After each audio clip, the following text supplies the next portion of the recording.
Good morning and welcome to your Daily Sparks. You know, it's often been said that drastic times need drastic measures. Well, in Numbers 25, Phineas took drastic measures. Aware that some attitudes were toxic, Phineas knew they had to be quashed, so he swiftly and without mercy went about quashing them. Drastic times call for drastic measures. But sadly, we all have to admit about having a little bit of the Zimri in us. At times we know that our sinful nature is going to drive us to do something that goes against what we know is right. But we move ahead anyway. We take a shady business deal, we cut corners on a job site, we take someone else's idea and pass it off as their own. What type of, we start to type in a URL that we know is going to lead to a pornographic site. All of this stuff, we're tempted and we sort of just go down the path a little bit. We compromise.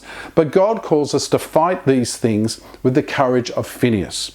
It takes maturity to stand up to sin, and it takes maturity to say no right at the start. It takes guts to call on himself and make a change for the better. It takes strength of will to drive that spear through those desires and make a stand for God. Facing sin in your own life is hard, and sometimes you need the help of a trusted friend or someone, an accountability partner who can help you to make this stand. But make this stand we must, lest we be taken down the path of unrighteousness.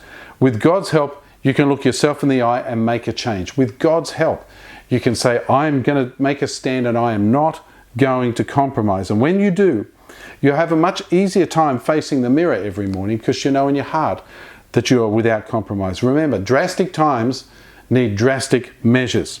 Grab that spear and get to work today. We'll see you tomorrow on Sparks.